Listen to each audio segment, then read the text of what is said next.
Fala, meus amigos! É hoje, energia positiva, pensamento positivo, vai dar tudo certo, 90 minutos de apoio, corredor rubro-negro, 100% de pensamento que vai dar tudo certo, o Vitória ficará na Série A. E neste vídeo aqui, 5 da manhã, conforme prometido, Paulo vai trazer análise do São Paulo, mas já peço pra você, aperta no gostei, aperta no inscrever-se, meio-dia o Canto Rubro-Negro começa ao vivo aqui, você já ouve o canto indo pro estacionamento, saindo de casa, em casa, já ouve o canto o dia todo porque vai dar certo. E vamos que vamos, Paulo, sem muita enrolação, análise do São Paulo, já deixa o like, se inscreva, compartilhe, bora rapaziada, bora. Quero todo mundo aí com a energia lá em cima, bora. Barradão pulsando, Barradão vai ganhar o jogo, bora, vamos que vamos, Paulo, análise na tela do São Paulo. Antes de começar, Léo, eu quero só falar pra galera para explicar um pouco a análise, né? No jogo que tivemos Vitória e Palmeiras, estávamos lá em São Paulo, também tive a oportunidade de fazer um outro trabalho à parte, né, no Cartola Tático de Corinthians e São Paulo, e foi bom porque eu consegui aproveitar para trazer aqui para o canal do Canto Rubro Negro. Então aqui eu vou analisar o São Paulo para vocês, mas vocês vão ver que tem também ideias do Corinthians, mas não foquem tanto no Corinthians, só algumas coisas que podem ser próximas. Por exemplo, já trazendo aqui o São Paulo que marca também com linha de 5, tá? A gente vai esperar um São Paulo com 3 zagueiros, 2 alas, deve ser o Mike na direita e o Ferreirinha, que é um atacante destro no lado esquerdo. Vamos falar muito sobre isso para ficar bastante atento. Corinthians mantendo a posse de bola, tentando fazer uma saída. Olha o São Paulo em bloco médio, alto, marcação por encaixes, os alas saltando os laterais adversários. Então a gente deve ter o Mike perseguindo o Ramon e o ala esquerda, que é o Ferrarese, perseguindo o Raul Cáceres ou o Eric. Ferreirinha, não? O Ferreirinha perseguindo o Eric ou o Raul Cáceres, é o que deve acontecer nesse jogo. Então é uma dinâmica muito clara do São Paulo que a gente deve esperar nesse jogo, porque é um time que marca por encaixes individuais, assim como o Vitória também marca, né? Agora a gente vai trazer ali o Corinthians, né, atacando 3-1, 4-2, até bom a gente ver como o Corinthians estava atacando, pra gente ver como o São Paulo se comportou com base nisso, né? Enfrentando um time que também faz saída de 3, que tem ali uma saída também muito lateralizada. E agora observe, todos os jogadores do São Paulo encaixando a marcação. Sempre eles deixavam um zagueiro como portador da bola para ele forçar um jogo longo, porque tem zagueiros que ganham muito a primeira e segunda bola. No caso, o Arboleda, o Alan Franco, Sabino ou Ferrarese, caso jogue, né? Então, é uma dinâmica muito clara do São Paulo e a gente vai ter que tomar muita atenção com isso, né? Agora, o Corinthians, na condução longa, tenta quebrar ali a pressão e consegue, né? Então, um ponto que o Vitória pode fazer é essas tentativas de quebrar a pressão do São Paulo, tirando a bola de um lado para o outro do campo, como o Corinthians acabou de fazer nessa disputa aqui também. Novamente, ó, São Paulo, marcação encaixada na marcação, tirando linha de passe, homem a homem, assim como o Vitória faz, vocês estão vendo aqui, acompanhando a análise do canto também, e o São Paulo ali fazendo de tudo para que o Corinthians não tenha jogador livre para o porta da bola fazer o passe, né? Então eles sempre vão ali encaixando, olha como o volante vai atrás do jogador até o fim, né? Ele vai até o fim, marcando, perseguindo, mantém ali a estrutura, 3 contra 3 agora, onde a bola se encontra, fechando muito bem esse espaço para que o adversário não tenha essa possibilidade, né, de sair de pé em pé. Ora, não acontece como é o caso aqui, mas sempre tem essa marcação muito bem ajustada, zagueiros fechando bem ali a área, né? Os 3 zagueiros que são zagueiros que buscam gerar esses cortes, principalmente no jogo aéreo, e estão ali sempre nessa contenção. Aqui a gente já vê um São Paulo, né, um pouco mais em bloco baixo, mas a ideia se mantém, novamente encaixes individuais, novamente buscando tirar a saída de bola do adversário, novamente tendo ali até uma destruturação das linhas, né? Não dá para saber, depois da linha de 5, o que é que tá acontecendo, se é o 5-3-2, 5-4-1, porque depende muito da movimentação do adversário. E de novo, olha a pressão intensa nos corredores, como eles pressionam muito, né, para poder recuperar a posse de bola, o máximo de tempo que eles possam tentar na partida, né? Depois disso, o adversário já começa a fazer o quê? Manipular esses encaixes, algo que o Vitória também pode fazer, e o Corinthians fez, que é tentar manipular esses encaixes com dinâmica do terceiro homem, ou seja, essa troca de passe entre 2, 3 jogadores se movimentando muito, como é o caso agora, né? O jogador do Corinthians erra o passe, mas se ele acerta, o atacante chegaria ali no último terço para poder fazer o cruzamento. Pode ser uma alternativa para o Vitória também tentar manipular esses encaixes. O São Paulo também pode sofrer muito com esses cruzamentos laterais que a gente está observando aqui. Eu vou trazer um vídeo só mostrando os gols feitos do São Paulo nos últimos jogos e sofridos. A gente vai trazer mais pontos sobre isso. Mas a entrada da área do São Paulo pode ser uma entrada da área que pode ceder espaço, tá? Principalmente com um trio de volantes que saltam bastante em contra-ataques, pode surgir espaço nessa entrada da área. Baralhas que fez gol dali contra o Sport também pode ser uma atenção que o Vitória vai ter que tomar cuidado.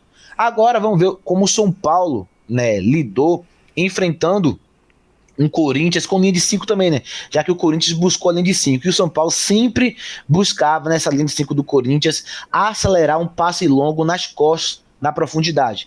Eles fazem muito essa jogada com o Luciano, com o Ferreirinha, com o Tapia, que é um jogador de profundidade, então não pode dar espaço, tá? Pode acontecer.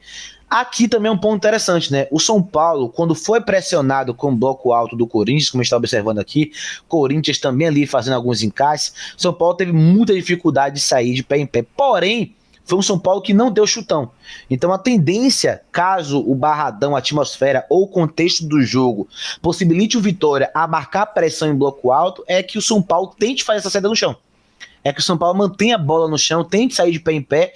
Eles raramente fazem essa bola estourada. Observe que eles fazem a mesma ideia. Sai muito pelo lado do campo para tentar clarear o campo, para tentar abrir o campo. E aí, quando o Corinthians abafou essa saída de bola, o São Paulo teve aí muita dificuldade de pressionar. São Paulo que ataca ali no 3-2-5, em vários momentos, a gente vai ver que tem variação para isso, mas aqui o 3-2-5, os 3 zagueiros, 2 volantes por dentro, e aí sempre um volante sai um pouco mais, mas a ideia se mantém. Bola pelo lado, saída pelo corredor lateral, tentativa de bola em profundidade ali buscando Luciano, Tapia ou Ferreirinha em alguns contextos, mas geralmente mais esses 3 jogadores do time.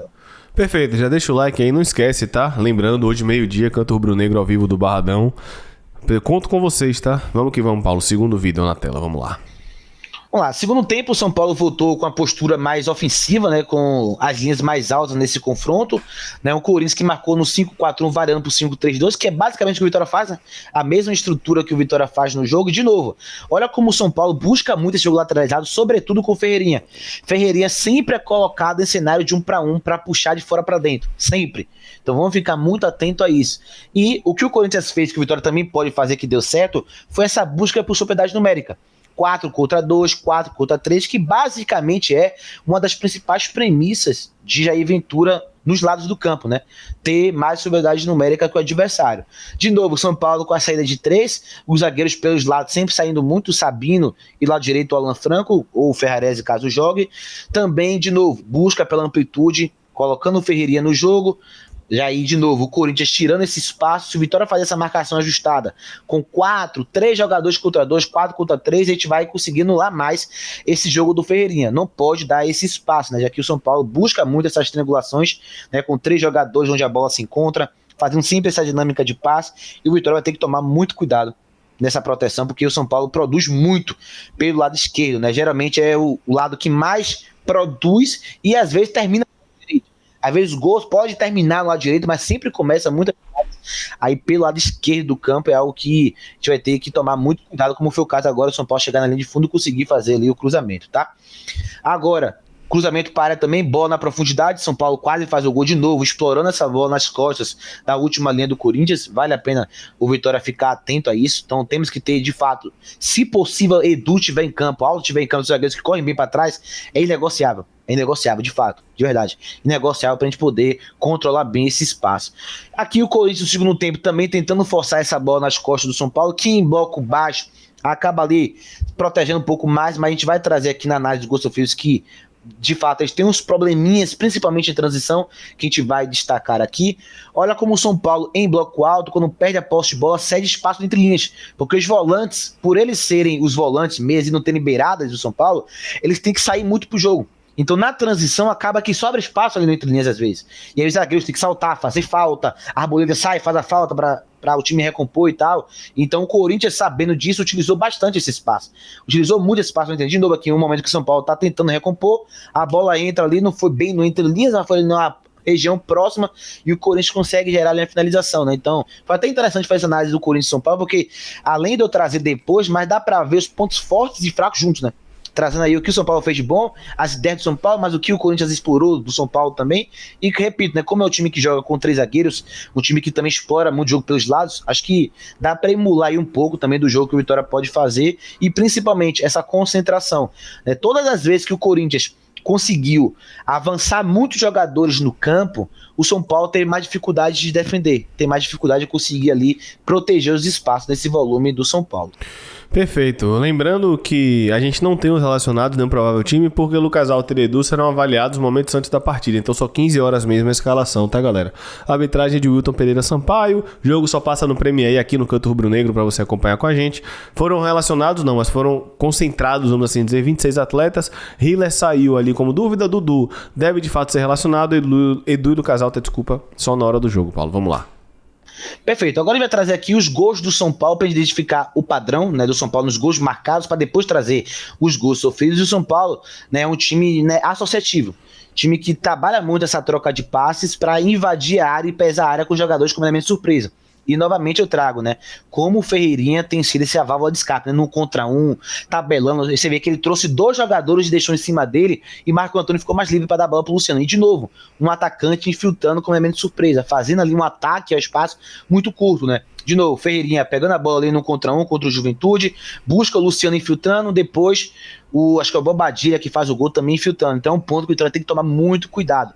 Olha novamente, bola onde? Ferreirinha, puxando um contra um, variando, né, a troca de passe aí com o lado, termina do Mike e o próprio Ferreirinha invade a área para fazer o gol, né, já que ele é um ala barra atacante. Então essas jogadas do lado do São Paulo, principalmente do lado esquerdo, é um ponto que o Vitória tem que tomar muito cuidado nessa velocidade no contra um, num drible curto e principalmente as infiltrações na área. O jogo que o Vitória perde, embora seja com o Fábio Carille, lá no Morumbi, foi o São Paulo chegando muito por dentro com infiltração. Agora de novo ali, ataque rápido, infiltrando por onde? Por dentro com o Luciano. Então tem que tomar muito espaço muito cuidado com esses espaços que o São Paulo dá. E agora, trazendo ali contra-ataques, que o São Paulo também tem força, de novo, Ferreirinha puxando o contra-ataque, aí toca pro outro lado e o Mike vai fazer o gol, né, que dizia mais a jogada que começa com o Ferreirinha.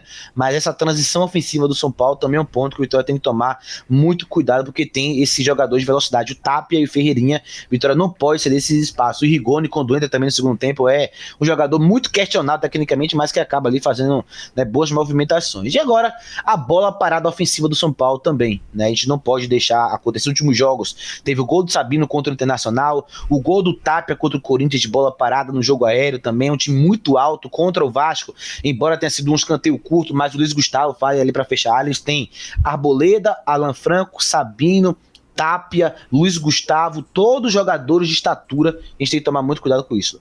Perfeito. Vamos agora para o último vídeo, Paulo, na tela. Agora os gols sofridos do São Paulo, pra gente ver também onde é que tá o mapa do ouro dos últimos jogos do São Paulo, né? São Paulo contra o Fluminense sofreu muito com essa bola nas costas que eu falei, né? Que eles acabam sofrendo muitas das vezes, e com cruzamentos para trás. Né, tem vários jogos que o São Paulo sofre com isso. Jogadas ali de último terço, em ataque rápido no corredor, e infiltrações ali por dentro, né, com os jogadores chegando. De novo, ó, jogada no lado direito. E é o paradoxo, né? A gente vê o Fábio Ferreirinha ser muito exposto, é verdade que defensivamente ele tem problemas, mas o São Paulo toma mais gols do lado direito, que é onde tem um lateral de fato, que é o Mike, né? Mas claro que não é somente culpa dele, né? Mas se você observar aqui, a maioria dos gols que a gente tá vendo, os 3 primeiros gols vieram do lado direito do São Paulo, com aproximações, tabelas e cruzamentos a partir disso.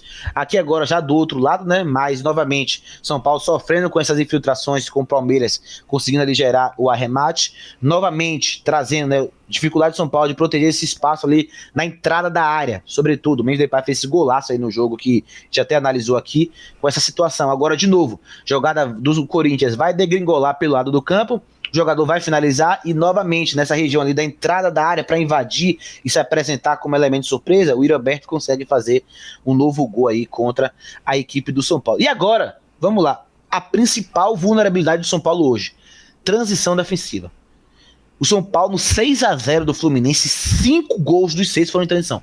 Absurdo um time tomar 5 gols em contra-ataque. Como a gente trouxe aí, o gol do Palmeiras foi assim, e agora os 5 dos 6. E o sexto foi de pênalti, né? Ou seja, todos os gols de bola rolando que o São Paulo tomou contra o Fluminense, todos, sem exceção, foram em transição. Você não fala, Paulo, mas é um time muito desfocado.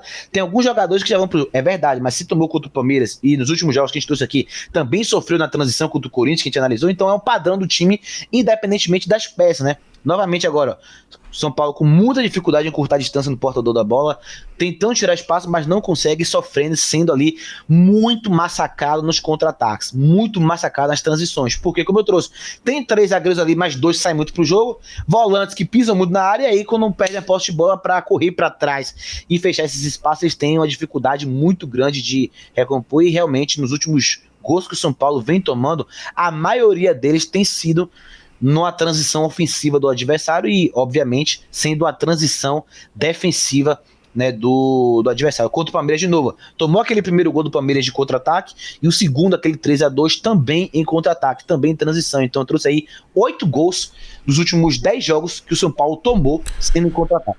Uma dúvida, Paulo. Sabendo agora disso tudo, Aitor, para manipular um pouco mais os encaixes, achar os espaços, desculpe, e Eric são os titulares para você ou o Mateuzinho também se encaixa nesse contexto? Acho que o Mateuzinho se encaixa no sentido de ser um controlador de jogo, né? De pegar essa bola, partir para cima, pro contra um. Mas Eric e Aitor fazem também sentido. Acho que os três caberiam pro jogo, mas Aitor também pode ser importante para infiltrar e atacar esse espaço que o São Paulo cede. O Eric, nesse 1 contra 1, em velocidade, ele que é o jogador que puxa os contra-ataques. Então a gente sempre traz aqui, né? Eric é um dos principais responsáveis para puxar essa transição. E essa transição acontecer. Então acho que ele é inevitável nesse jogo. Pode ser um jogo muito forte para Eric, tá? Perfeito. Meus amigos, é isso. Comente aí bastante. Espero você meio-dia, 12 horas aqui no Canto ao Vivo. Já ativa a notificação. Deixa o like na nossa transmissão. Bora bater 500 likes. Se vai dar certo, vai dar vitória. Deixa seu placar aqui. Chegue mais. Vai dar bom. Valeu, galera. Tamo junto. Valeu, Paulo. Um abraço. Valeu. Fui.